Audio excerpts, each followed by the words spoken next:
Hamburguesas Jimmy's House presenta.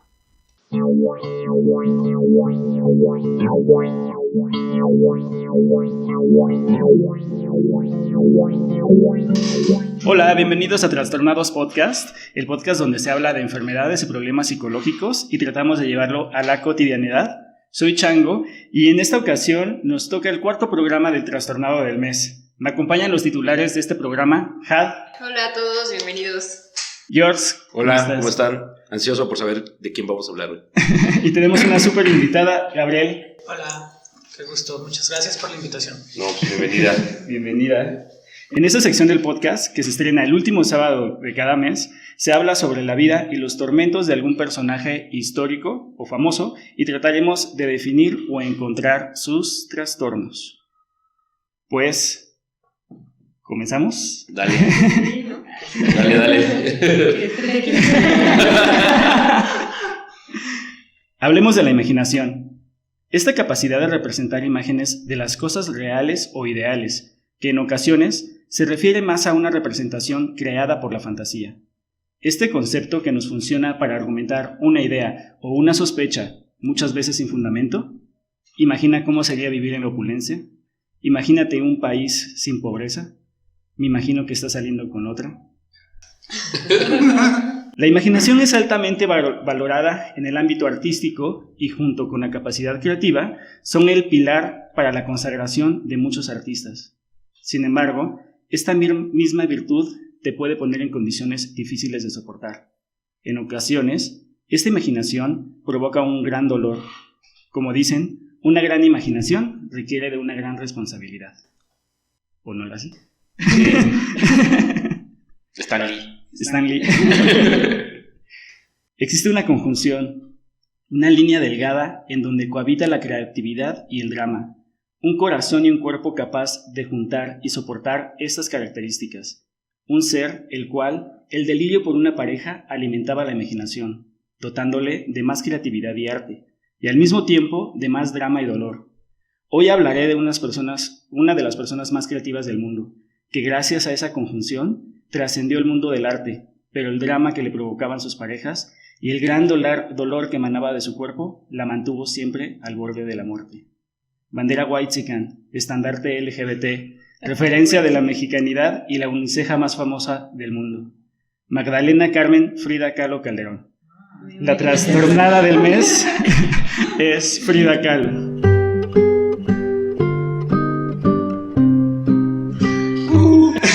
Me imaginé algo así de cuando empezaste con lo de los tormentos, dije, chale. O sea, como eso es que me acuerdo como de ese meme de como nunca lo rogues a un hombre y no sé qué, by Frida Kahlo, y abajo así de Diego Rivera, oíla. Pues de hecho creo que en general la mayoría de tanto escritores como artistas, músicos, también poetas, esta parte dolorosa y más que todo del rollo el deseo de encontrar el amor, que les provoca totalmente una gran depresión, los ayuda a escribir como cosas muy, muy profundas, pero también muy depresivas. Y que, vamos, hablando tipo Mario Benedetti, no sé, banda que, como muchos uruguayos que se terminan suicidando por escribir ese tipo de cosas. Y justo estabas dando la introducción y me venían como mucha banda que dentro del tormento crean cosas, y qué bueno que canalizan, podemos decir entre comillas, en el arte cosas, pero mientras no se trabaje, es como de vivir tanto en el sufrimiento está bien cabrón, todo el tiempo. A mí me gustó cuando dijiste esto de bandera whitexican. Fue tan desconcertante, como que piensas muchas cosas, como quiénes whitexican merecen la pena hablar al respecto. Y tal vez no pienso que yo sea tan fan de Frida, y no hace falta para hablar de cómo es interesante como personaje. Supongo que ella, su vida y el influjo que tiene en la sociedad, en la actualidad, el que tuvo seguramente en su momento y lo que representa ahora para algunas personas. Sí. No, pues realmente creo que sigue siendo un estandarte bastante fuerte de la cultura mexicana. Vamos a ver un tanto. Sí, ¿no? Como que de repente tuvo un boom. A mí tampoco es que sea que me encante, pero sí, como que es en todas partes es como Frida. Pues hay que decirlo, ¿no? Como que está fea las cosas. O sea, yo nunca lo he entendido. O sea, no, pues, seguramente habrá quien me diga, no, pues tú no sabes ver o lo que sea. Pero ves una obra sin saber desde la infancia, se la presenta a esa gente, no sé. Vamos a pensar en Renoir. Me parece que cualquier persona sin instrucción en el contexto que sea lo ve y dice como, ok, esto es distinto, le puedo prestar atención de manera distinta. Y las cosas que hace Frida, sí es como, pues sí, ¿no? Como que todos hacíamos retratos así en la primaria, ¿no? En nuestros... Tal vez estoy mal, pero así lo percibo yo, ¿no? Sí, yo siempre he considerado que está sobrevalorado la cuestión de su obra como tal. Creo que más bien se volvió un simbolismo social, político, en cierta forma, y justo de lo que creo en cuestión de lucha, en cuestión de a quiénes se tiró, de a quiénes se cogió y esas cosas, que para mucha gente, para un grupo de la sociedad, también se volvió un símbolo, algo importante. A lo mejor muy burdo, pero que fue como en el contexto de la época. Ajá, por el contexto de la época, era como tuvo el valor como a lo mejor de hacerlo, ¿no? Pues sí, era como una influencer de vanguardia, ¿no? Como...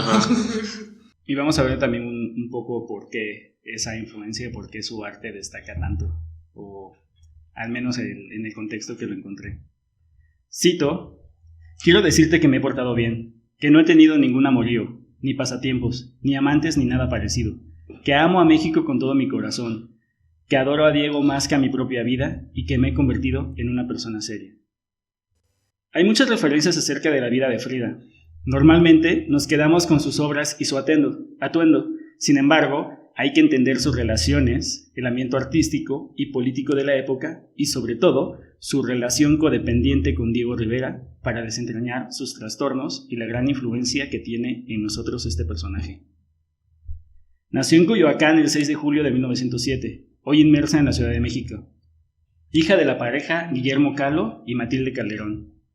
Guillermo era migrante alemán-húngaro que llegó a México en 1891 y a los 20 años de edad, su padre, burgués de la época, lo envió a México por no tener una buena relación con su familia.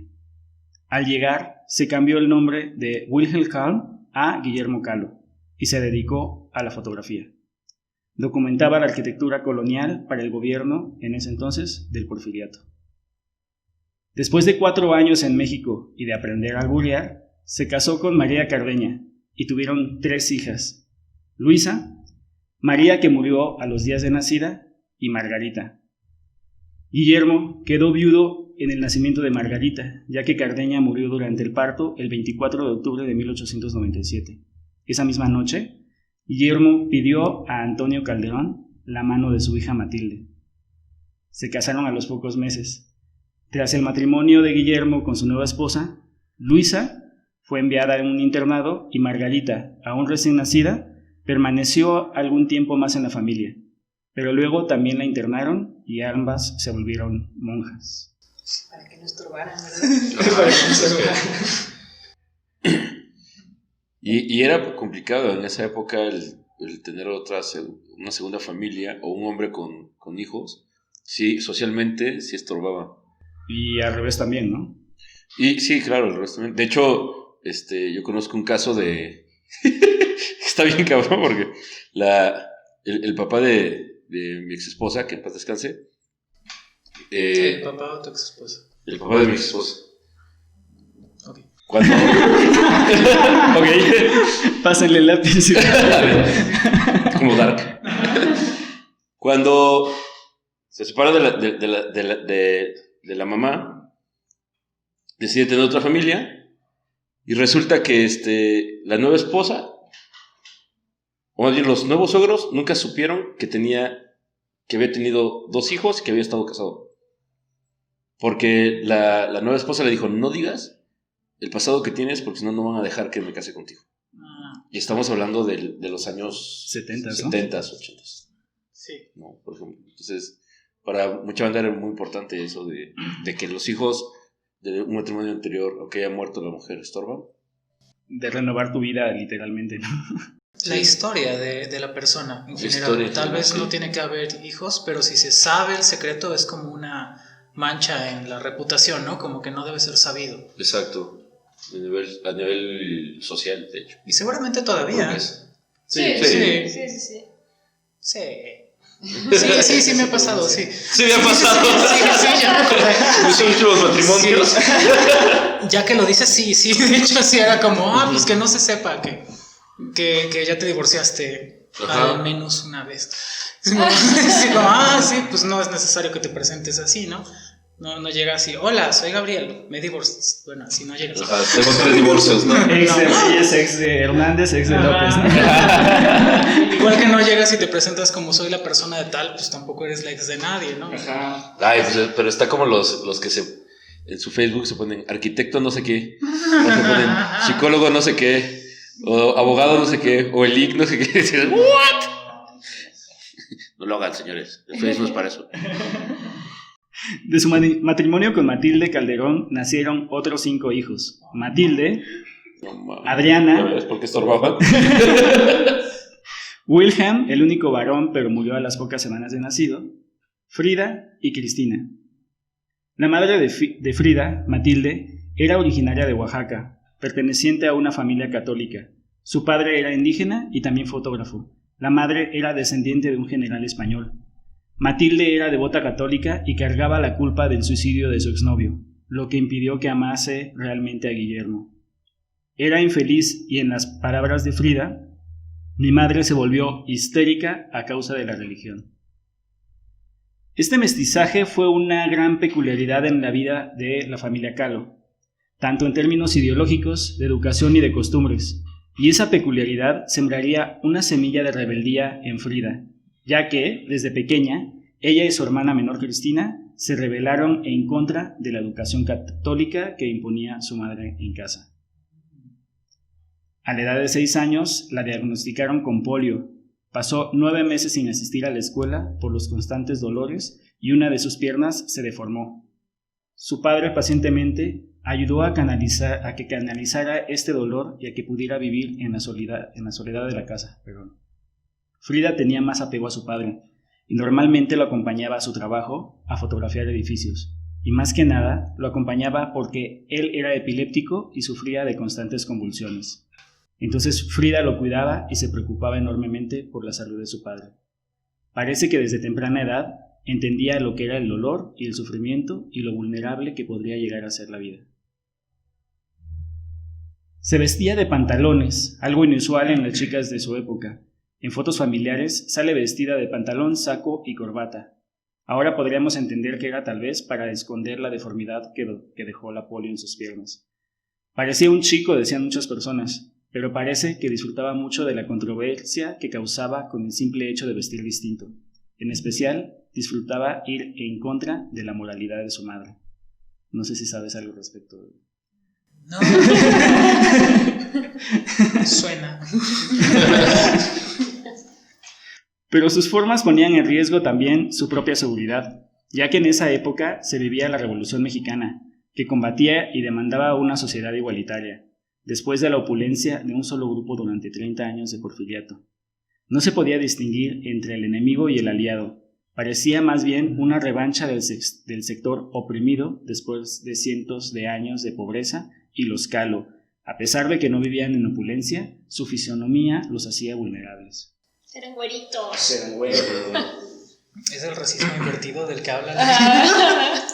Y luego que la banda no sabes, ¿es güero o es gringo? ¿No? Ni siquiera sabes de tu origen. Sí.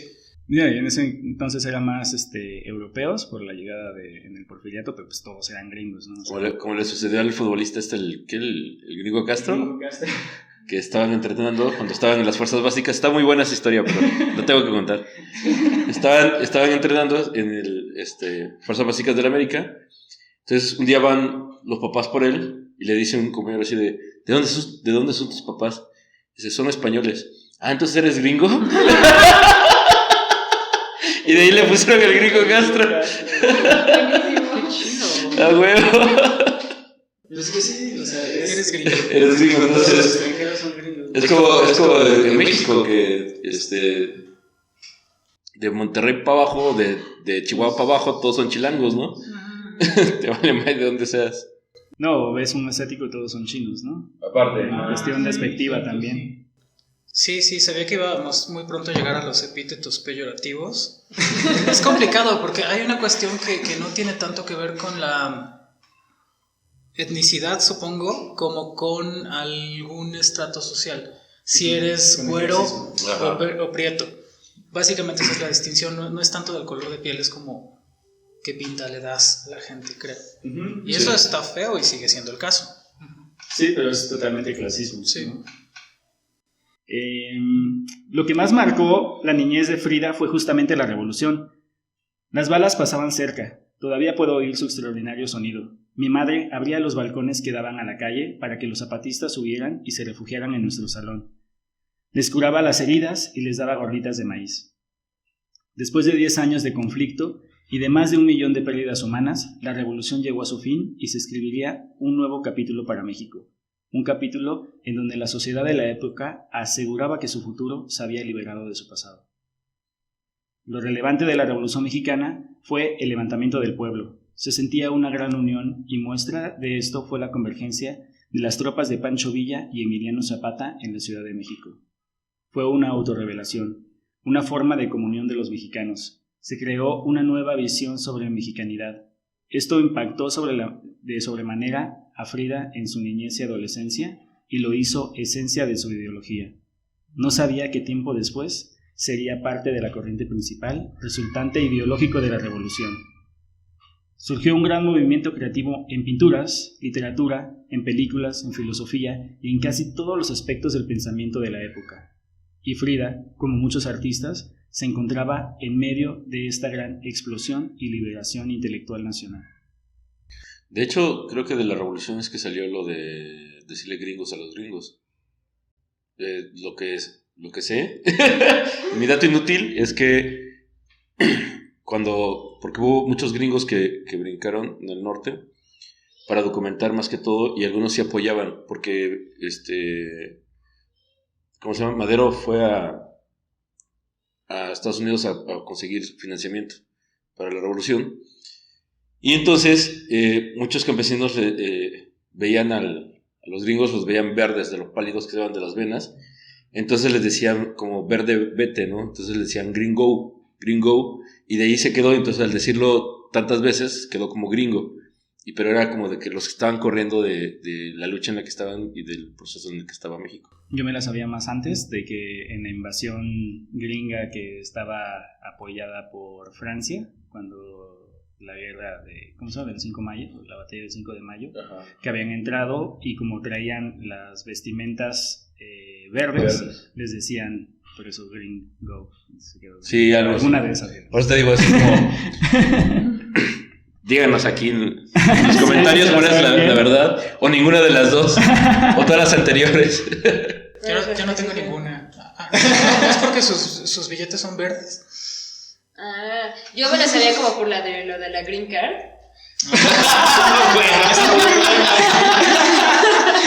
Sí. Es probable.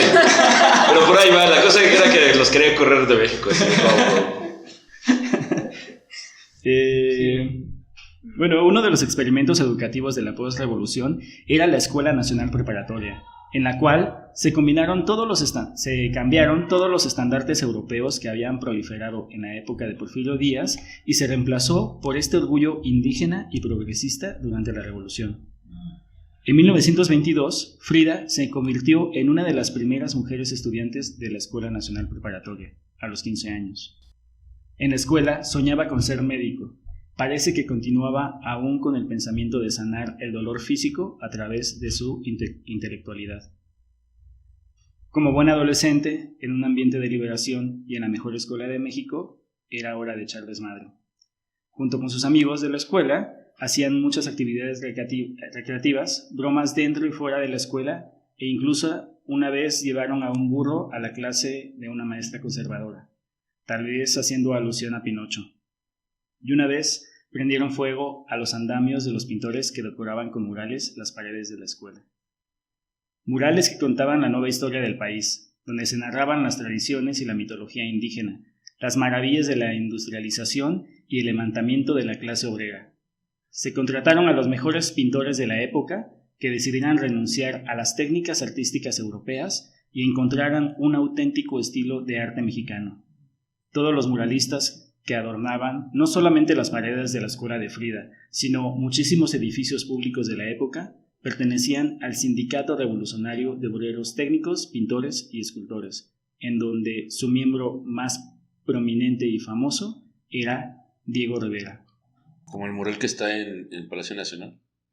Está increíble. Pues fue el indigenismo, ¿no? Que así se le llama corriente. Que también hay poca literatura, pero también hay como algunos documentales. Y como justo lo más representativo es en la pintura, porque tampoco había como mucha lana para meter a más cosas. O sea, sobre todo como a cine o cine documental. Es como lo que más tal vez podría haber. La gente que es fan de Frida Kahlo sabe todas estas historias. O sea, son fans del personaje. No creo. Ajá, es como los del Che Guevara, ¿no? Ajá, exacto. Ajá. Porque así como lo eso estás razón. contando está padrísimo. Yo me la imagino como Mildred de Embrollo o algo así.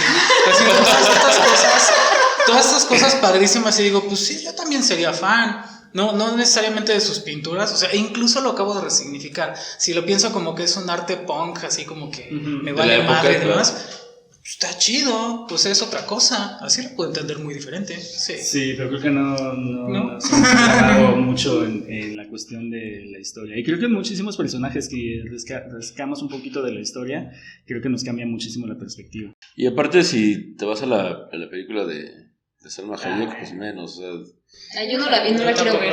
Yo tuve que verla ahorita. yo sí la vi. Yo debo confesar que no la vi en el cine, pero sí la vi en su momento, por lo que significaba y el hecho de que Salma Hayek lo nominaran al Oscar, mejor actriz por eso. Entonces es como es como una parte también histórica del cine mexicano, de por qué a los gringos les fascinó la película, ¿no? Hay un compromiso social serio de tu parte ahí. Sí, de hecho. Y lo único que me acuerdo es que el Diego Luna se la cogió al principio de la película, pero... Yo la quería ver porque me gusta. No te spoiler, por favor. Porque me gusta Tina Modotti y cuando descubrí a Tina Modotti dije, órale, y entonces se supone que tuvieron como ahí alguna relación y dije, bueno, quiero verla, pero como porque quiero saber más de la vida de Tina Modotti, más que como... Pero y la verdad es que no la vi porque dije, pues mejor investigo o me compro un libro de Tina y ya está. Es como... perdón lo que voy a decir, pero es como con la película de Zapata con Alejandro Fernández, güey. O sea, claro que no, en la vida van a plasmar cosas. Eso existe. Sí. Pero además, o sea, aquí, Y con Lucero. Te lo juro. Sí, estaba en el museo la camisa ensangrentada de cuando lo mataron y la prestaron para esa película. Qué pena. ¿Por qué necesitas la...? No sé. ¿Cómo se llama el director? Abreu. El papá de Benny Barra y toda esa banda. Es que yo la cultura pop la tengo aquí. Yo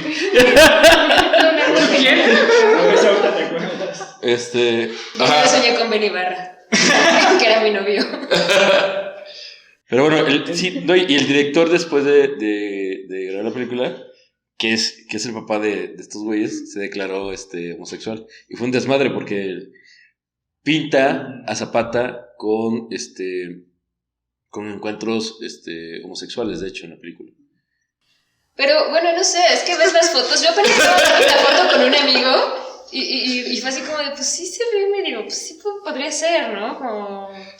Ajá, a lo mejor sí. Finalmente, sí, seguro. Es lo de menos, pues. Es lo de menos, el problema es de... A lo que me refiero es justo, si eres como fan de algún personaje y tu mayor guía es como este tipo de pelis o que documentan cosas biográficas mal documentadas, pues claro que te desvías con respecto a la información. O si vas a su museo, que apenas tuve la oportunidad de ir por segunda ocasión, aparte que es pequeño, la Casa Frida y todo ese rollo, pues simplemente ves como los objetos y te dicen ahí fotografía de tal época, autorretrato de tal época, pero no dicen nada, por ejemplo, con respecto a esta información, ¿no?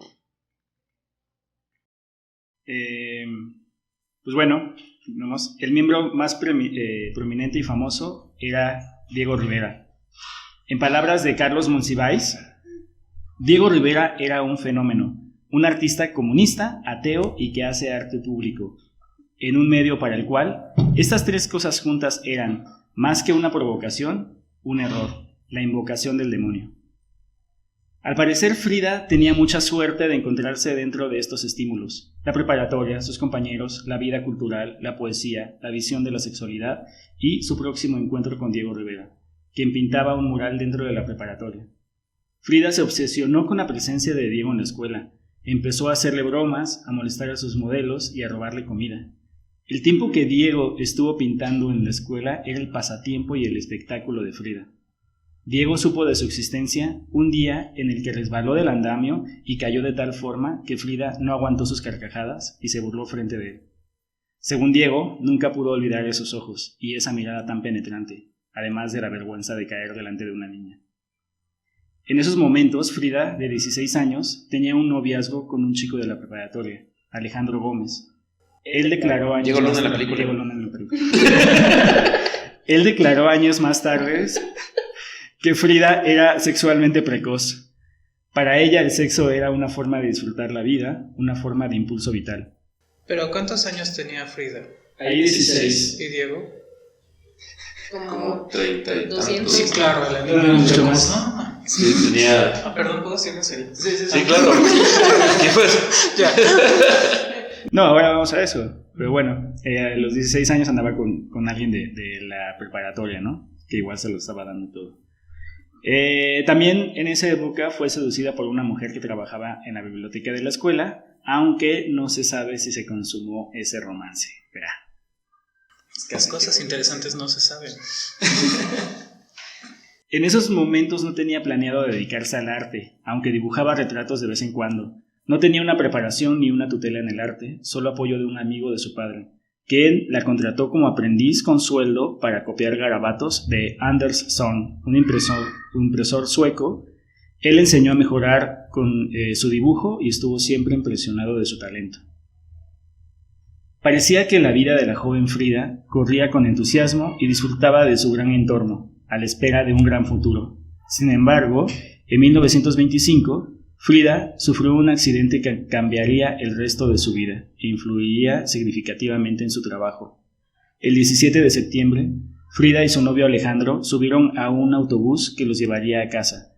De camino, el autobús fue embestido lateralmente por un tranvía y varias personas murieron.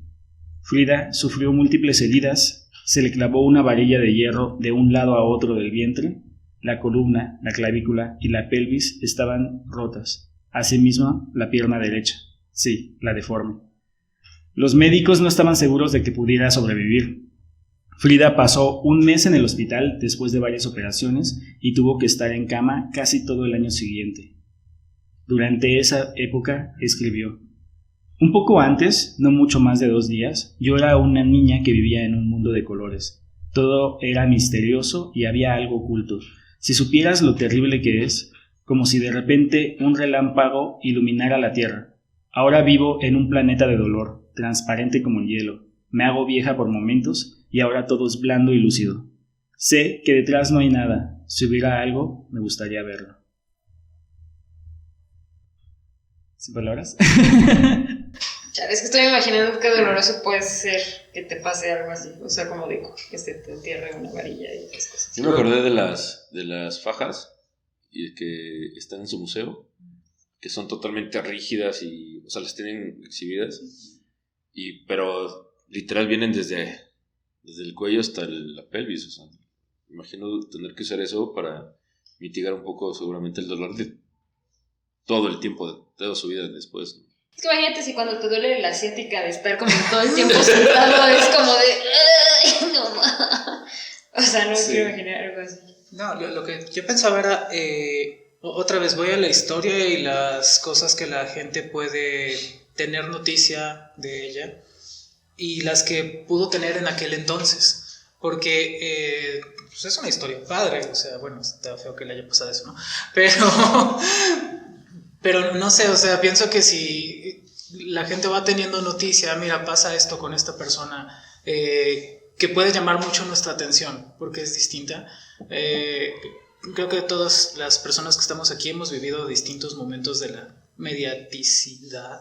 Y es como en los, no sé, 80s, 90s tempranos que la gente se entera, ¿no? Como, pues Vivi Gaitán y Capetillo están haciendo esto y así, pues ahora les pasó esto. Y ahora con onda de influencers y ondas así, ¿no? La gente está muy al pendiente de qué es lo que pasa en sus vidas. Y pues es una vida que tendría mucho impacto, me parece. Sí, si estuviera hoy día, digo, la información de ella sería como... Sí hablarías de ella en Ventaneando cada rato, o sea, seguramente por toda la cuestión...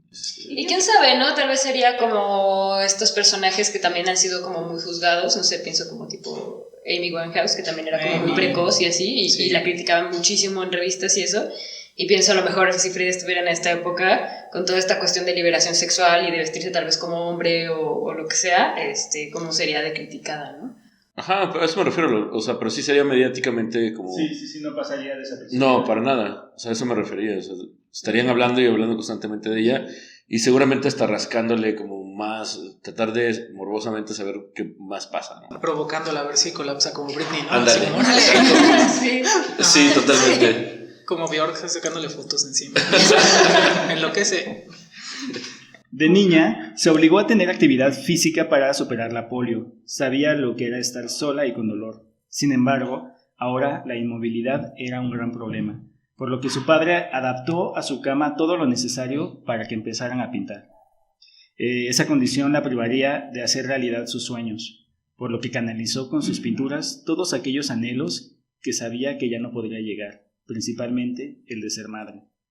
Tenía un espejo en su cama con el cual podía verse y conocerse. Poco a poco comenzó a retratarse. Me retrato a mí misma porque paso mucho tiempo sola, porque soy el motivo que mejor conozco.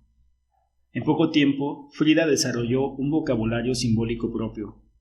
Con él acompañaba sus retratos para representar metafóricamente sus experiencias y sus pensamientos. Imagino que si se la pasaba mucho tiempo acostada, ella inventó el espejo en el techo, güey. Seguro. Ahí lo tenía. Dijo, no. Sí, recuerdo que tenía un espejo en el techo y seguramente ella inventó y los moteles dijeron, de aquí somos, papá. Sí, es un tributo a Frida. Sí, totalmente, 100%. Lo único que cambia es que algunos son cuadritos chiquitos, otros grandes o volados. La forma de corazón. Que te veas más alargado, ¿no? La insospechada influencia en la cultura. 100%. Pensamiento sexual. Eso no lo esperaban. Hizo el primer autorretrato para Alejandro, quien se había alejado de Frida al enterarse de muchas infidelidades anteriores al accidente. Ella envió el retrato con una nota algo sincera. Alex, te quiero mucho, y he besado y acariciado a otros, pero en el fondo de mi corazón solo te he querido a ti. Alejandro aceptó el regalo y se reconciliaron. Ay, no, amigo. Date cuenta. No, sí se dio cuenta. Hay gente que sí le gusta, ¿no? Pues, Sí, pero un morro de 17 años en esa época, Sí, porque ella tenía 18, pero alguien le soltara tan fácilmente, no. Pues no. Sí, pues sí. Sí. esa no es masculinidad frágil. Sí, ok, puedo lidiar con esto, continuamos, ¿no? Se vivía un renacimiento en la cultura y el arte, lejos de las pretensiones europeas y de la moral católica. Ciudad de México se volvió el lugar con mayor cantidad de artistas y reformadores, que se sentían atraídos por ciertos aires de libertad y frescura. Si vivías en Ciudad de México, eras diferente, ya que el resto del país estaba tan oprimido por la tradición, las costumbres y los prejuicios que la vida era imposible a los ojos de muchas personas. Tal era la autoopresión que el lenguaje comenzó a diferenciarse por completo. En el resto del país era mal visto decir incluso nalgas, ya no se diga homosexualidad o ateísmo. La forma en cómo se expresaban era parte de la formalidad de la clase media en las ciudades mexicanas, que chocaban con la ideología y forma de vida no solamente de Frida, sino de gran parte de la sociedad de la Ciudad de México. Había una consigna de querer ser libres, de poder expresarse y amar libremente, de crear, escribir y pensar libremente, lo que significó una ruptura con el pasado puritano del México prerevolucionario. A los 21 años, después de casi 3 años del accidente, Frida estaba casi recuperada, aunque las heridas son para toda la vida. Sin embargo, estaba lo suficientemente bien para poder dejar el confinamiento y disfrutar de esta gran frescura de la ciudad. Comenzó a relacionarse con personajes de ideología comunista, antiimperialista y exiliados políticos. Frida comenzó a disfrutar de los debates, de la música, el tequila y, por supuesto, de los líos amorosos. Se reencontró con Diego Rivera y se enamoró profundamente. Rivera estaba en su mayor límite. Era tan libre de decir sin consecuencias: pertenezco al Partido Comunista, Dios no exista, o cualquier cosa que él quisiese. Diego pasó los años de la Revolución en París, estudiando cubismo, y se convirtió en un exitoso pintor cubista. Era muy respetado por toda la banda cubista de la época, en especial por Picasso. Regresó a México al término de la Revolución, se unió al Partido Comunista de México y rápidamente se convirtió en el mayor pintor de murales. Era muy trabajador y por su gran corpulencia nunca pasaba desapercibido. Gracias a él se inicia con la Escuela Mexicana en términos de artes. Los colores y las texturas se exploró, dieron un contexto y una identidad que se buscaba arraigar en el día a día en México. Cuando conoció a Frida, ya llevaba 2 matrimonios y tenía 3 hijos, y contaba con innumerables amoríos. Aunque era peculiarmente feo, atraía a muchas mujeres. La coartada de Frida era a través de sus pinturas. Una ocasión en la que Diego estaba pintando un mural sobre el andamio, Frida le gritó e hizo que bajara. Tenía algo importante que preguntarle. Le mostró varias telas y preguntó si tenía futuro en la pintura. Diego se impactó con la obra, pero sobre todo con Frida. Acordaron revisar el resto de las obras en la casa de Frida, donde Diego asistió unos días después y donde los tés de Toloache hicieron efecto. Típico, ¿no? Típico. ¿Cuántas? Ahora es el Netflix, pero antes eran las pinturas. Te quiero enseñar mi obra. Enseñar mi obra. Voy a hacer mis pinturas. Hice un mural en mi recámara, en el techo. ¿Ya viste mi ¿Ya lo viste? Diego tenía 41 años y Frida 21. Diego medía 1,85 y pesaba 135 kilos. Frida medía 1,60 y pesaba menos de 50 kilogramos. Pero el tiempo que pasaban juntos lo disfrutaban al máximo. Frida lo idolatraba y decía que era el mejor artista del mundo, casi el arquitecto de su mundo. Con poco tiempo de noviazgo, decidieron comprometerse y casarse el 21 de agosto de 1929. Obviamente, a la señora Matilde, madre de Frida, no le agradaba en lo más mínimo Diego, por comunista y ateo, además de que era muy gordo. Decía que eso era un matrimonio entre un elefante y una paloma. Ella lo trataba como un dios, siempre en su devoción y a la espera de que llegara a casa. Pero los ideales de libertad y su rechazo a la monogamia revolotearon en la mente de Diego, el cual tuvo un amorío antes de cumplir 1 año de casado con Frida. Públicamente no tenía mayor problema, pero personalmente Frida se sentía lastimada y destrozada por el comportamiento de su esposo. Esto ligado a que quedó embarazada y por todas las complicaciones de su cuerpo, los médicos le recomendaron abortar, por lo que sus emociones estaban desbordadas. Cito: lloraba desconsoladamente cuando estaba sin él, aunque me distraía cocinando, limpiando y a veces pintando, y cada día que podía acompañaba a Diego al andamio. Eso también porque no quería dejarlo solo, ¿no? Ya estaba demasiado... Estaba bien obsesionada con él, ¿no? Es que esta figura de Diego es como... Habla en completo desconocimiento, ¿no? Pero como lo que has platicado, pues dices, ok, parece que te da cierto estatus esta onda de ser comunista y transgresor, como... Y no creo que cualquier persona se saliera con la suya, siendo comunista y transgresor y diciendo que Dios se había muerto. Aquí, si estamos hablando de whitexicans y de la cultura pop de los 80s y 90s, podemos hablar también de privilegio. Me parece que no cualquier persona podía decir, mira, me voy a ir a estudiar cubismo allá en mi cuate Picasso y luego regresar a decir que Dios se había muerto. No es el mismo México en el que vivía que todas las personas. Creo que eso es importante notarlo. Y eso seguramente lo notaba también Frida, la gente. Sí, es un personaje distinto. Sí, no es tan simple, ¿no? O sea, realmente lo lo complejo que era Diego, a mí me crea algo dentro de mi ignorancia con respecto a Diego, porque siempre se habla de Diego en el momento que se habla de Frida, pero nunca he visto o he estado en una plática o algo que solo se hable de Diego. O sea, conozco la historia de Diego con Frida antes de... No, yo sí. No, Bueno, no o sé. sea, por eso digo, a mí me provoca eso, decir, si es como que Frida rebasó a Diego Ajá, bueno, con eso respecto sí. a lo que era Diego, ¿no? Sí, y aparte como toda la vida juntos, pero sí, o sea, yo lo que sé es que Diego era muy reconocido muchos años antes de Frida, pero mucho, justo por todo este movimiento de indigenismo y así, porque mucha gente, o sea, todos lo querían, los privilegiados whitexicans y la gente, pues los indígenas, ¿no? Que él iba a retratar y que al final de cuentas iba como con, no sé, con estas personas y iba con el...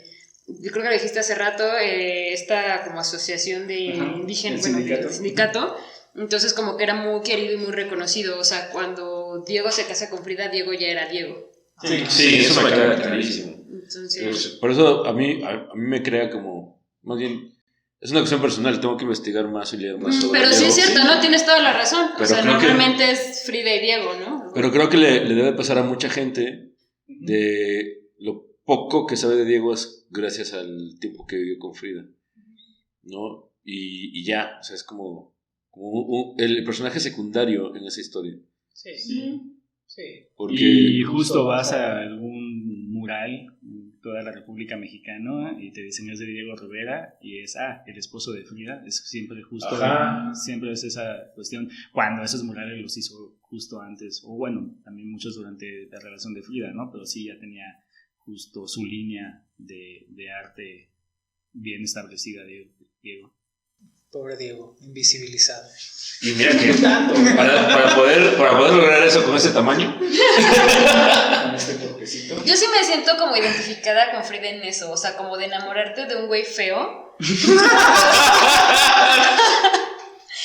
pero que le diga el trípode. Pero que aparte es como brillante, pero que a la vez también es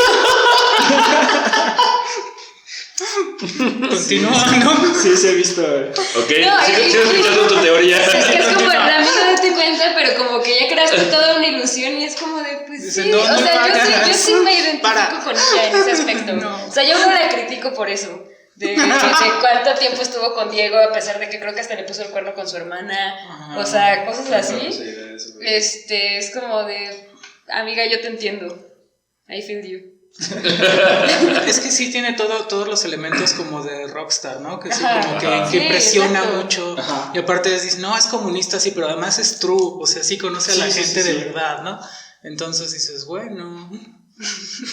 Sí, así como lo ves en Bellas Artes en una cena, ¿no? De alguna exposición de algo, lo ves ahí en el campo con los campesinos y no hay pedo. Y fíjate que hay otra cosa interesante con esta palabra indigenismo y cómo se entiende muchos años después. Y al menos como yo lo percibí, ya para los 80s era algo más chocante, porque era como una visión proteccionista de, ay, mira, ahí están los inditos y vamos a ayudarlos. Y los inditos así como, ya, ¿no? Chol. Y esa es la visión en toda Latinoamérica.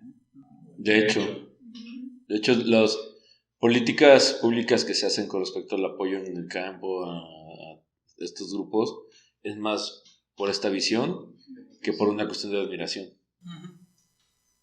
O de simplemente mucho menos respeto y cultural. derecho que hay. Sí, no, claro, pero tampoco es como vamos a conservar la cuestión cultural, o sea, no, es pobrecito los inditos. Sí. En esos momentos, Frida pintaba por pasatiempo. No tenía intenciones de ser una gran artista. Intentaba hacer introspección a través de su obra. Se influenciaba en el arte colonial, visitaba las iglesias, le gustaba ver a Cristo ensangrentado y se rendía a las historias de las personas que se habían salvado de cierta forma. En la iconografía católica hay mucho dolor, sangre y sufrimiento. El dolor físico, emocional y la poca confianza que sentía en la relación con Diego creaba un cierto aire depresivo y dependiente de su marido.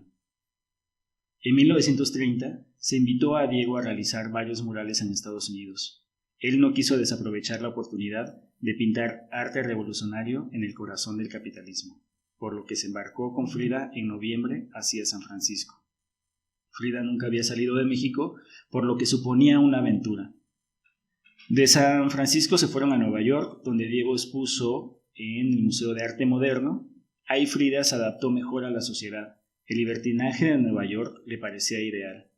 Su ánimo subió de gran forma, sin embargo, se mudaron poco tiempo a Detroit, donde habían encargado a Diego unos murales representando la industria moderna.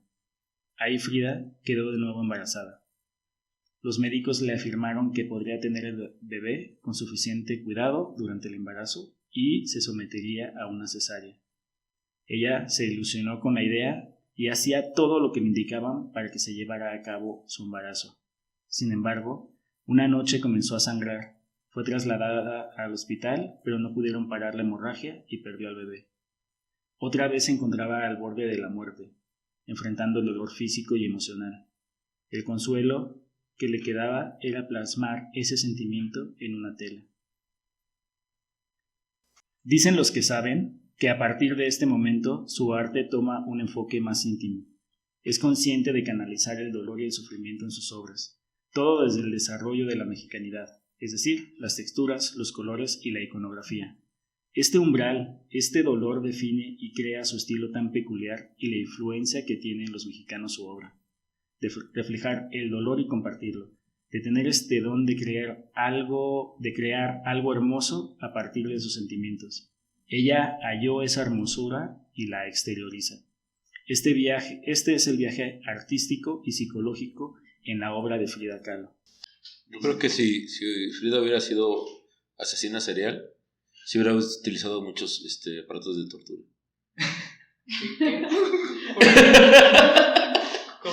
Porque ¿en qué punto llegaste a esa conclusión?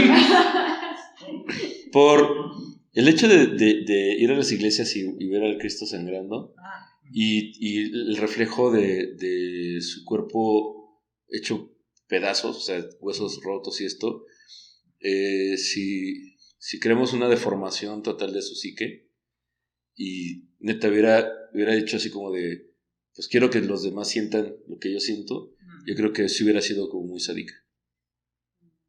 Hay otro factor, ya que estás hablando de Cristo, y creo que es el escenario perfecto, porque siempre he querido hablar de esto y creo que nunca he podido. ¿No les parece que luego Cristo está muy sexualizado en las representaciones? Como que está sí, bien todos mamado, todos queremos conocer a su entrenador. Así como que, ¿por qué? Ya ves que viene lo de CrossFit. Sí, tiene hasta cuadritos. Ajá. ¿Y tú, por qué es necesario eso? No sé. Porque Jebús tiene que ser, dirá Homero, es como la perfección en cuestión de un ser. En este caso, se supone que Dios creó a su hijo en imagen y semejanza al humano, y tiene que ser prácticamente perfecto. O sea, no puedes tener un hijo que sea panzoncín o que tenga un gramo de grasa. O sea, entonces crean una imagen en cuestión de una supuesta perfección con respecto a cómo debería ser el ser humano. Tanto que muchos consideran que si realmente nació en el pueblo del que nació, de la mujer del que nació, no tendría que ser prácticamente de tez blanca, sino que sería más moreno, ¿no? Entonces, pero hasta medio rastudo y eso. Ajá, la iglesia crea, y probablemente no tan barbón o más lampiño, pero la iglesia crea una imagen con respecto a un ideal de ser humano. O sea, ¿nos estás diciendo que la iglesia sentó las bases de la cisnorma como la entendemos? Totalmente. Totalmente. Pues sí, es la forma de atraer al rebaño, ¿no? Sí. Quiero decir, esto que decías con la cuestión de Sado de Frida, algo contrario pasa con Gaudí en la Sagrada Familia. Es impresionante entrar en lo que él quería con esta representación de contar la historia de Cristo, era que no se viera a través de los ojos de ese sufrimiento. Entonces el Cristo, el principal que hay en la Sagrada Familia, es simplemente como el tatuaje de David. O sea, muy solamente representativo, no se ve para nada sangre, no hay un sufrimiento, Sí. y toda la vida la cuenta así, y él decía que era una forma para poder llegar ese mensaje a todo el mundo, no solamente a los cristianos.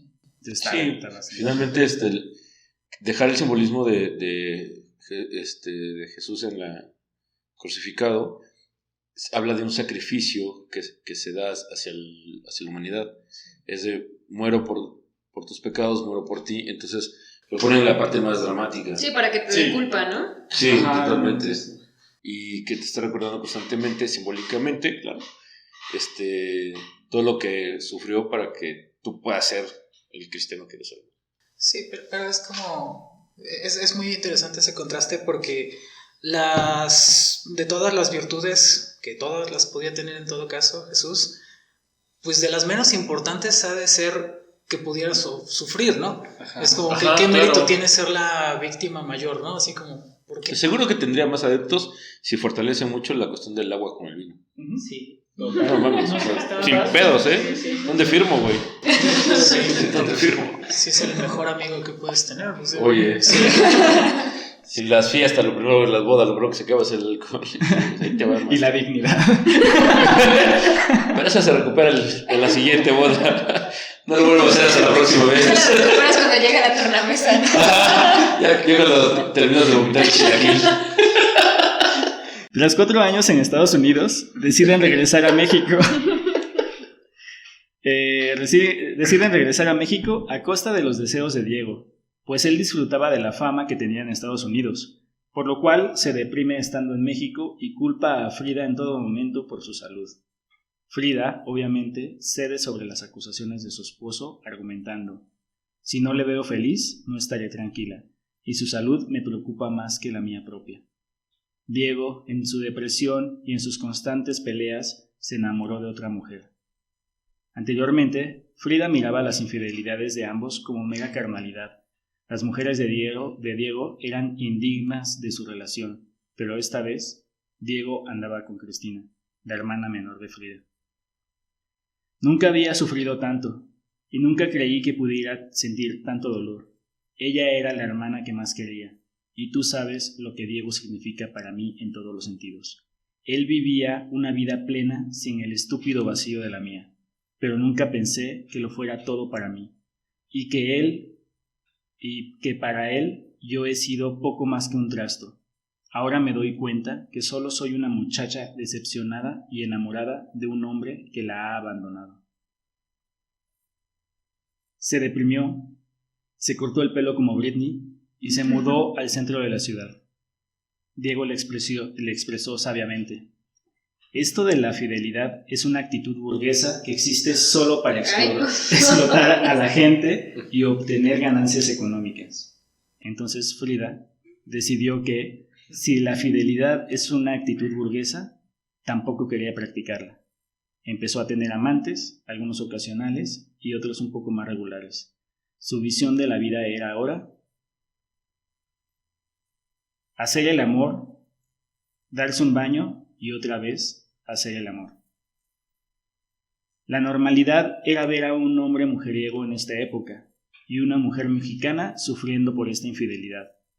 Pero lo chido es la postura de Frida con esto. La voracidad sexual era un acto de poder, de fuerza y de victoria sobre el cuerpo.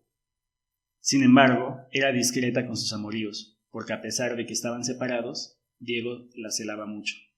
Y si le llegaba algún rumor, se molestaba. Machito progre.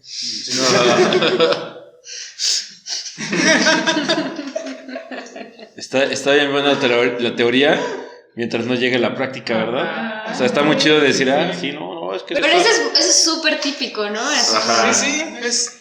No, pues vamos a tener, mira, no pasa nada, vamos a tener una relación abierta, no pasa nada, porque mira, ahora las relaciones, no más que la otra se la pasa más divertida que tú. Ajá. Ajá. Ah, no, pues ya no está tan chido. chido. Ahí tengo una duda. Cuando se casaron estaba estipulada esta forma de ser de Diego, supongo. No es como que tomara Ella, por sorpresa. ajá, no fue una sorpresa. Ajá. Pero lo que lastimó a ella, por eso dice que las anteriores infidelidades eran como, pues no había problema porque no eran dignos de ellos, ¿no? Sí. Pero Era más entonces- carnal el rollo, era como de, pues Sí. te echas una cana al aire y es como de... Pero ya que Pero se ahora enamorara sabía- y luego de su hermana, La traición. Sí, se sintió mucho más traicionada. Claro. Entonces, sí, la primera vez que se enteró sintió como cierto dolor, pero fue como justificarlo, de que además la forma de cómo lo idolatraba. Y aparte ella Sí, también mucho. tuvo sus que veres Ajá. antes de esta ya infidelidad. Ese es el grave problema con respecto a las relaciones interpersonales. Cuando tú terminas con alguien, pero a lo que me refiero es, si terminan contigo y dices, hay alguien más, así, no, es que te dejo porque ya no te amo, ¿no? No, ya dime quién es. No, es que te dejo, es preferible que te digan que te pusieron el cuerno porque es como, es una lucha de, no me dejaste de amar, simplemente andas de pito loco, ¿no? Pero que te digan, ya no te amo porque amo a alguien más, eso sí duele. O simplemente ya no te amo, por lo que quieras, ¿no? Y eso duele más el que te pongan el cuerno. Entonces, hagan la prueba. Díganle así de, ¿por qué me dejas? Porque ya no te amo. No, ándale, ¿con quién andas? Y neta te lo van a decir, lo sé por experiencia. ¿No dependerá de la persona? ¿Vale? ¿No dependerá de la persona qué es lo que duele más? En teorías debería de ser, pero generalizando y con la experiencia que he tenido con muchos pacientes y esto, duele mucho la cuestión del orgullo. Sí. Porque tiene que ver con una cuestión egocéntrica de pensar de que la persona solo va a ser feliz conmigo Sí. y que alguien más la pueda hacer feliz. Eso, como lo que le pasó a Frida, eso es lo que duele, eso es lo que lastima, porque no me lastima el hecho de que tú te acuestes con alguien más, me lastima el hecho de que yo ya no tengo la capacidad de poder amarte, de poder hacerte feliz y que tú ya no te sientas satisfecho con lo que yo soy y lo que yo doy. A ver si te sigo, porque tal vez esto no necesariamente fue como de dejar a una persona por otra, pero sí, por ejemplo, alguna expectativa que yo tengo respecto a las personas con quienes haya tenido una relación es como dices, bueno, pero su siguiente pareja tiene que ser alguien como bien chido, o mejor que yo, Tendría incluso que. más inteligente. Y sí lastima pensar así como, no. Ajá. ¿Really? Así de, según yo ya caminabas, pero ya vi que te gusta gatear también, ¿no? O sea, porque lo que lastima en este tipo de casos y lo que duele, sí realmente es el orgullo.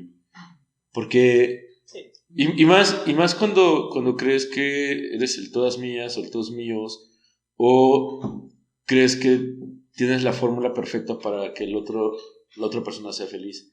Y te das cuenta de que no es así. Y esa es la falsa teoría de la media naranja, porque esa teoría no existe. O sea, no es real. Nadie te complementa. O sea, nadie llega contigo y se vuelven uno solo, sino que tú eres uno solo y esta persona es un regalo y una ganancia de la vida para compartir. A lo que me refiero es como el postre. El postre en las comidas las puede existir o como no puede existir. Si existe, vienen porciones pequeñas y lo disfrutas. Pero si tú crees que el postre va a ser el que te va a alimentar y te va a dar la respiración para vivir todos los días, ese es el problema. Te mueres diabético. Son 500 pesos, banda. No existe. Bueno, una vez Diego sorprendió a Frida con el escultor Isamu Noguchi y explotó tan cabrón que Noguchi salió huyendo por el tejado, desnudo. También se andaba echando a Nicholas Murray, un fotógrafo húngaro que estaba perdidamente enamorado de ella, pero sabía lo que Diego era para Frida. Murray dijo alguna vez, éramos 3, aunque solo estuviésemos 2. Además de los amantes mencionados, las parejas más regulares de Frida fueron Chavela Vargas, Heinz Bullgren, Jacqueline Lamba y León Trotsky, aunque se sabe que se echó incluso a varios ligues de Diego. La fijación por Diego era más allá de una relación tóxica. Esa fijación y por la que lo idolatra de tal manera, sin llegar a justificarla, fue porque a través de él descubre el arte, la política, los viajes, el conocimiento de personas muy importantes, y a través de él toda su historia tiene sentido. Pues le dio estatus, le dio una vida, que a ella le encantó y le fascinó, o sea, se enamoró de lo que él le daba, más que de lo que él era, y sabía que podía perder mucho de eso. Tanto que después de un año separados, Frida decide regresar y vivir juntos a su manera, un matrimonio con mutua independencia. En los años 30, México estaba abierto al izquierdismo y tenía en la Unión Soviética un modelo a seguir. La figura de Diego y Frida en la política fue cada vez más importante. Diego fue el principal promotor para asilar a León Trotsky en México, el principal rival político de Stalin y líder de la corriente izquierdista que justamente seguían Diego y Frida. Trotsky se quedaría en la casa de la familia de Frida y ahí nace el romance entre ellos, pero Frida se fastidió pronto. Existían muchas corrientes artísticas consolidándose en ese momento, y el movimiento de vanguardia era sin lugar a dudas el surrealismo.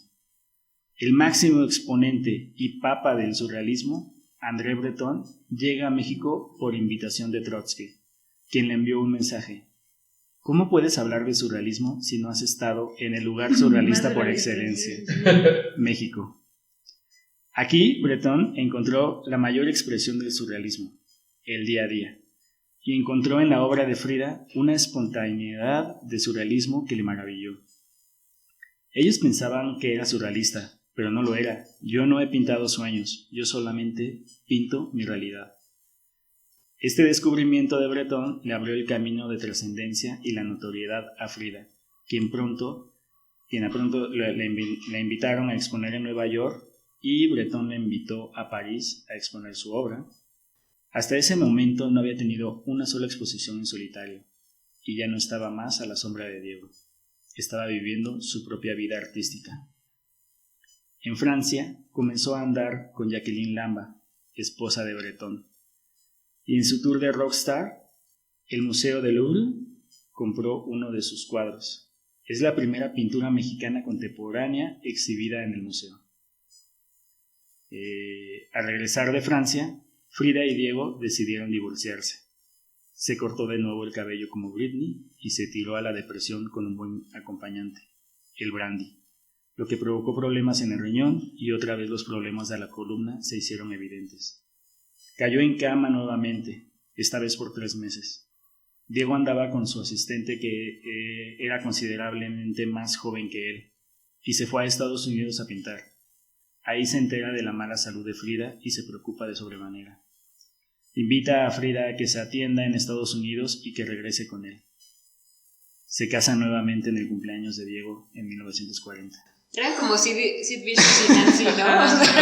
Esto yo iba a preguntar por qué se dejaron cuando era como lo que sonaba su mejor momento, ¿no? Al principio dijo, lo respetó, fue lo que leí y le pude entender, esa libertad de no depender de Diego, que al fin tenía ella ese, no sé si empoderamiento o esa cuestión de que ya puede ser un artista, ser considerada un artista propiamente, sin estar a la sombra de Diego, que sintió eso de que yo puedo sola. Sí.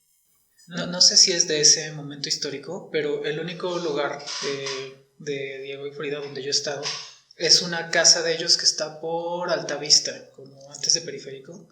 Y están, no sé, incluso pensaría que es una instalación, o sea, porque lo parece todo intencionalmente. Están estas como 2 torrecitas y están como sus departamentitos unidos por un puente. Sí, ya sé cuál es. Oye, eso está bien chido, eso sí, resuelve muchas cosas, eso es muy inteligente que hacer. Sí, claro, porque cada quien tiene como sus departamentos solteros y cuando se los ofrece estar juntos, Simón de pues Beauvoir y ¿cómo se llama? Sartre hacen eso, ¿no? Como cada quien, o sea, vivían en la misma calle, cada quien tenía su departamento y ya nada más bajaban como a una banquita a platicar y así, de repente pues uno se quedaba en la casa del otro y así, porque sabían que viviendo juntos, valían madre. Ajá. Entonces está... Freddie Mercury. También. Entonces se casan en el cumpleaños de Diego en 1940 en Estados Unidos y regresan a vivir a Coyoacán. Ahora parecía que el matrimonio iba bien. Ya no investigaban sus infidelidades, que obviamente no terminaban. Frida comenzó a dar clases en la Escuela Experimental de Pintura y Escultura de la Ciudad de México, llamada La Esmeralda, en donde cortaban totalmente la forma europea de aprender arte y continúan con esta idea de la mexicanidad. Frida, después de algún tiempo, por su condición de salud, decide impartir su clase en casa. Ahí asistían casi diario sus alumnos. Más que a clases, al espectáculo de ver a Diego y Frida. Los próximos años fueron un tormento en la salud de Frida. Amputaron su pie, se volvió adicta a los analgésicos y nunca pudo superar el gran dolor. Se pasaba en silla de ruedas en la casa, no salía, estaba totalmente deprimida y temía estar sola. Les pedía a todos estar a su lado. A pesar de su gran éxito internacional, nunca había expuesto en solitario dentro de México, por lo que una amiga decidió exponer su obra. Quería hacerle un homenaje en vida. Frida, en deplorable estado de salud, asistió en su cama con la ayuda de una ambulancia. Fue impresionante para toda la gente que asistió a la galería.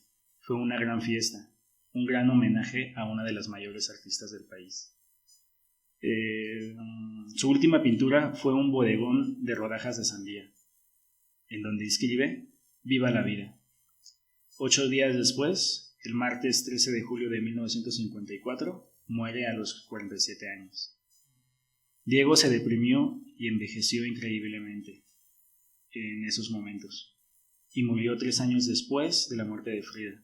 Su última exposición fue un pequeño bodegón de rodajas de sandía. A Diego. Yo sufrí 2 accidentes graves en mi vida. Uno fue el tranvía, el otro fuiste tú. Tú eres de lejos el peor. Sí, qué Ay, qué bien. padre. Sí. Pues imagino que cada que se la cogiera como atropellada por un tranvía. Aparte, güey. Como ser atropellada acá todos los días, güey. Sí, ¿cómo le hacían? No, pues. ¿Sabes? Ahora que dijiste esto de como que el divorcio, de que ella ya era ella bueno, exponiendo y así, que ya no lo necesitaba. Yo sé, es mi referencia a todo, pero eso pasa mucho con los de Kilos Mortales y los gordos. Porque es como de, sobre todo cuando son pareja, ¿no? Que uno es dependiente del otro. Entonces cuando ven que ya empiezan a bajar de peso y así empiezan a querer sabotear Sí. a la otra persona, muchos se separan y otros se agarran la onda así como de, bueno, pues ya, voy a agarrar la onda yo también y como, pero la mayoría terminan en separaciones así. Pues dentro de la dependencia de Frida y codependencia de ambos, no fue de gratis que en el momento que descubre eso y se separan, entra en la cuestión del alcoholismo y recae en su enfermedad. Sabía muy dentro del inconsciente o probablemente consciente que la única persona que podía rescatarla del hoyo donde estaba metido otra vez era Diego. Entonces, ¿por qué? Porque pudo fácilmente, si ya era ella, continuar con ciertos tratamientos sola y continuar con una vida sola. Pero más bien es como la primera de cambio de estoy en gama, otra vez estoy mal y todo este rollo. Diego viene al rescate, pues es decir, rescátame. Y es el llamado totalmente hacia necesito otra vez a mi super elefantito que me rescate, güey. Entonces, y era la forma de poder gritarle y decirle. Y también la cuestión de Diego se dio cuenta de lo que representaba Frida para él, pero al momento de su muerte, ¿no? O sea, le dio una super depresión justo cuando muere. Y pues sí, fue eso de que sí había realmente una codependencia. Pero también él ya tenía que ser algo más grande, ¿no? 20 años más grande. 60 y 67. que pues era muy grande para ese tiempo, Sí. creo. Sí, por los 50 ya 67 años ya era. Sí. La vida promedio en aquella época eran 70, creo.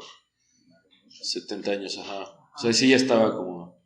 Y muere 3 años después, o sea, murió a los 70 años. Normal. Ajá, normal. Y claro, seguramente aceleró más por la depresión, ¿no? Sí.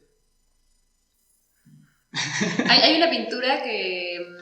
esa, justo cuando empezamos pensé como de... Creo que solo me acuerdo de esa pintura, o es la única pintura que a mí me gusta realmente, que es una donde está como acostada con su corsé y salen como varios, o sea, salen unos cordones umbilicales Ajá. y unos pelitos. ¿Y unos qué? Como fetitos, ¿no? Ah, sí, Y sí, así. Sí. O sea, como que dije, órale, ¿no? Como, pues sí, esta cuestión de no poder tener hijos se me hizo como bien interesante, así como, no sé. Sí, de hecho, esa la pintó justo en Detroit y abajo viene como el hospital, ¿cómo se llamaba el hospital? De Ford, Henry Ford. Entonces ahí viene pero sí, justo ahí es como lo que dicen, ¿no? El punto de inflexión en cuestión de su obra. Yo pensé dos tonterías ahorita que mencionaste eso. La primera era la pintura que a mí me parece padre, que siempre me ha parecido algo padre de ella, es esta de las dos Fridas, súper típico. Pero se me hace muy chistoso porque en realidad a mí, tal vez no es el caso, pero me parecía que me recordaba mucho a Neri Castillo en aquel entonces, ya que fuimos futbolistas, ya como, güey, es Frida. Y se me hacía padre sí, eso. tiene las mismas cejas los güeyes. Era Neri. Incluso interviene en algún momento una de esas pinturas para ponerle el jersey de la selección. Fueron los dos Neris. Qué chido. Sí se parece. Cosas que hacía yo hace unos años. Esa es una. Y la otra es que esta historia, te digo, a mí me permite resignificar muchas cosas. Y como, pues mira, por su historia está padre. Eso son muchísimas cosas que yo no sabía. Y probablemente esto lo pensaba cuando venía de camino acá, que me enteré, y ya que mencionaste a Diego, y que estamos hablando de futbolistas, que falleció Diego Maradona, según parece. Y pues es muy controversial, ¿no? Porque dices, bueno, está el futbolista, un genio, está la persona, que es muy cuestionable, y entonces y están los mamadores filosóficos, que pues tengo muchos amigos así, que dicen como, pues antes de... Por supuesto hay gente que tiene razones para decir, no hay que festejar esto, no hay que conmemorarlo, esta persona es así, pesado, ¿no? Pero hay otra postura que a mí se me hace como muy, muy pedante, la de, pues era una persona que pateaba la pelota y ya, dices tú, supongo, pero el tema es que el personaje que era y la magia que transmitió a muchas personas, eso no lo puedes cuestionar, eso es distinto, eso es de otro orden. Sí, totalmente. Y así resignificó entonces esto de Frida, diciendo, bueno, si representa algo así para algunas personas por estas historias, por sus obras en sí mismo, por otra razón, pues está bien, no tienes de hecho, a opinar. Sí, en el caso de Diego Armando, si Maradona decía tal futbolista es el mejor mediocampista del mundo, para mi parecer, pegaba mediáticamente y todo el mundo volteaba a ver a ese futbolista y casi era considerado el mejor del mundo porque Diego lo dijo. O sea, será cuestionable de todo lo que se metía hasta el dedo seguramente, pero en el mundo del fútbol, que para los que no les gustan el fútbol, pues es como X, pero en realidad sí es un mundo que trasciende culturas, trasciende políticas, trasciende muchas cosas y que influencia también en las sociedades totalmente. De repente podemos decir, como es tu fútbol, es como es tu país, que es tu política y pues es que, perdón, real, creo ¿no? que muchos personajes, ¿no? Me refiero como a líderes religiosos como lo que yo les decía de Osho, incluso Michael Jackson, Maradona, o sea que son cuestionables las cosas que hacían, ¿no? Pues Maradona tiene la cuestión de la pedofilia y de como abuso intrafamiliar, igual Osho tiene todas estas cuestiones de dinero, sexuales, Michael Jackson tiene acusaciones que no sabemos todavía si son ciertas o no sobre pedofilia. Totalmente. Entonces, pero, o sea, hicieron cosas increíbles, o sea, en el ámbito que hacían, ¿no? Diego era un gran futbolista,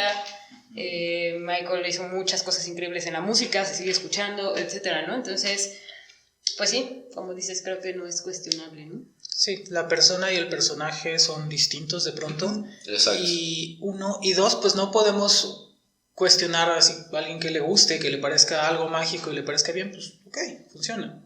De hecho, conozco gente que admira a Hitler con respecto al nivel de liderazgo que representaba. Y es justo lo que hablamos, es en cuestión de si quieres hacer jabón o cosas con gente, pues también, ¿no? Cada quien en su industria. Pero no, más bien como justo lo que te puede significar a ti como un ideal o alguien que te impulsa a querer alcanzar cosas o hacer cops o tener objetivos, ¿no? Sí. Creo que lo confundimos un poco de que si te gusta reggae eres marihuano, si te gusta, o sea, esa cuestión, si te gusta algún personaje no quiere decir que si te gusta Diego Armando Maradona vas a ser cocaína o alguna una situación. Creo que sí se tiene que estar separando en ese sentido. Lo que quería apuntar también, una vez visto el arte de Frida a través de los ojos del surrealismo, toma muchísimo sentido todo. Entonces creo ahí sí es un parteaguas totalmente sobre la cuestión o la influencia artística que tiene Frida en la historia del surrealismo. Creo que sin esforzarse, sin estudiar surrealismo, sin nada, llega a ser una de las mayores exponentes de este. Sí. Pues. Antes de eso, es que me acordé ahorita que dijiste eso, ¿de qué era? Bueno, estamos hablando de que si te gusta Diego no eres cocaína. No, como el meme que me leíste, que me contaste en la mañana, de me gusta dar porque... Ya es que está ahorita mucho de moda esta serie de Gambito de Dama, que es sobre el ajedrez. Sí. Así de, si a ustedes les gustó, imagínense yo que soy jugador profesional y que me sé todas las partidas, entonces ponen abajo así de, si a ustedes les gustó Breaking Bad, imagínense a mí que me gusta el cristal, ¿no? Así de, si a ustedes les gustó Dark, imagínense a mí que me gusta mi tía. Sí, es que normalmente no llega alguien y dice, yo soy fan de Diego Maradona porque era pedófilo. O sea, pues no, casi nadie te dice eso que yo sepa, no. Y nadie te dice soy fan de Frida porque Diego la golpeaba, le engañaba y le ponía el cuerno con su hermana. No es eso. Seguramente ven otras cosas y... Ok, ha cambiado mi perspectiva respecto a los Frida Livers. Y más bien también ver lo trascendente que puede llegar a ser, no solamente porque es un estandarte y porque lo vemos en un buen de blusas y de carteras y eso, igual con el Che, ser como fan de Frida o fan del Che por ese tipo de cosas, por una cuestión mediática. Sí, hay banda que tiene playeras con la mata de marihuana aquí, su cartera de marihuana y aretes y nunca, no saben ni forjar un porro, ¿no? Nunca han fumado. Pero... Qué chistoso. Pero que les late como esta parte o el simbolismo que significa de ir en contra de un sistema solo porque es el símbolo, pues, ¿no? Pues bueno, muchísimas gracias. Gracias a ustedes, se fue como agua, fue padrísimo, me encantó. Aparte yo estaba súper fangirleando porque yo sigo el Trastornados desde que apareció, así como, qué chido. Es más, confesaré que dije, ojalá me invitaran algún día. Entonces, sueño cumplido. El 2020 a mí me va súper bien, yo no sé qué tanto se quejan, la verdad. Che, pues, si nos cuentas algo de ti, a qué te dedicas, qué estás haciendo, tus redes sociales. A ver. Pues varias cosas, supongo. Yo soy profesora de lógica en la UNAM, eso es lo que he hecho mayormente en mi vida. De cosas relevantes, supongo que mis causas primordiales, las que defiendo son 3 activismos. El activismo trans, el feminismo trans, la lucha por los derechos y la igualdad para las personas transgénero. El veganismo, eso también lo estamos haciendo bastante en estos días, y la enseñanza de la lógica, porque según yo es lo que nos hará libres, pero bueno, otro día hablamos de eso. Pronto va a salir el disco de mi banda Quingy, estamos ya nada más en detalles de la producción, estamos muy felices con eso. Entonces, ya que exista, se los mandamos a ver qué les parece. Fabuloso. Está, bueno, el Facebook de la página que acabo de mencionar, Quingy, y mi... Que ponen memes muy divertidos, pues. Esa página es buena no por la música, sino por... Tenemos a alguien encargado y Yayo es una persona maravillosa que adoro. Su ingeniero memes. Sí, es el shit poster por excelencia, lo adoramos. Está esa página, está... Normalmente mis redes sociales activas ahora son más Instagram, que me encuentran como GabrielRG, Gabriel con doble L y E al final, Gabriel.rg en Instagram. Mayormente hay fotos de gatos, entonces está chido. Y ahí alimento cuando hago cosas, también en mi canal de YouTube, que encuentran también como GabrielRG, donde hablo de lógica, veganismo y activismo trans, básicamente. Vale. Y tienes un podcast también. Sí, dentro del canal de YouTube está el Deredere Podcast, que grabo con mi queridísimo Freud Chicken. Y pues hablamos de cosas. Básicamente. Como se hace un podcast. Síganlo, va a aparecer toda la información aquí de Gabriel para que puedan seguir toda la información y todo lo que está haciendo. Y está bastante bueno el podcast también para que lo Sí, sigan. Pues bueno, nuestras redes nos encuentran como Trastornados Podcast en Facebook. Denle me gusta, algún comentario, lo que nos quieran escribir ahí, como interactuar. Fans de Trastornados Podcast es el grupo, que también está en Facebook. Trastornados-podcast en Instagram. Pues denle like en YouTube, suscríbanse en Spotify. Y mis redes, had-yoga en Instagram y hadamaya en Facebook. Y mándenme un mensaje porque luego como que tengo unas solicitudes bien random y gente bien extraña, y entonces yo no sé, y es como, ¿lo acepto o no lo acepto? No lo hagas, sé. no. Está bien feo. Sí. Bueno, yo estoy como @changosue en todas partes. Quiero agradecer antes de decir mis redes a Itzel Morales, que es fan de Trastornados Podcast, y los cositos que ven acá nos llegaron desde Los Ángeles, California, junto con el termo, la tacita que están acá atrás, esa manita rascadora, y algunos regalitos que nos llegaron para el programa que Mándenos regalos. para que aparezcan en la escenografía, y la verdad es que muy muy agradecidos. Comentar, este programa sale sábado 28 y miércoles 25 fue cumpleaños de Itzel. Muchas felicidades, que sigas cumpliendo muchos más, y gracias por los regalitos, souvenirs. Todos se van a acordar por Diego. Todos se van a acordar por Maradona, pero de modo. Y más bien, escríbanos, díganos qué quieren, temas que hablemos.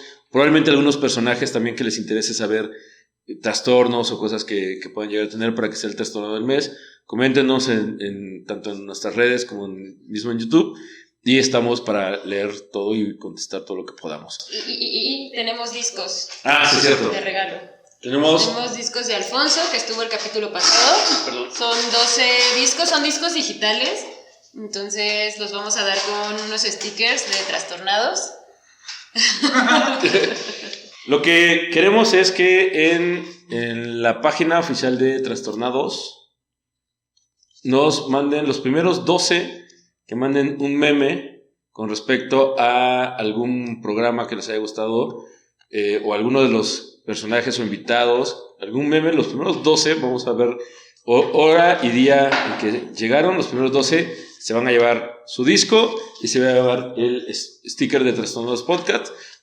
Ya vía inbox los contactaremos para hacérselos llegar directamente hasta sus hogares. Yo estoy en Instagram como George2678 y en Facebook como Taquero George. Y les pregunto y te pregunto, ¿tú qué trastorno tienes?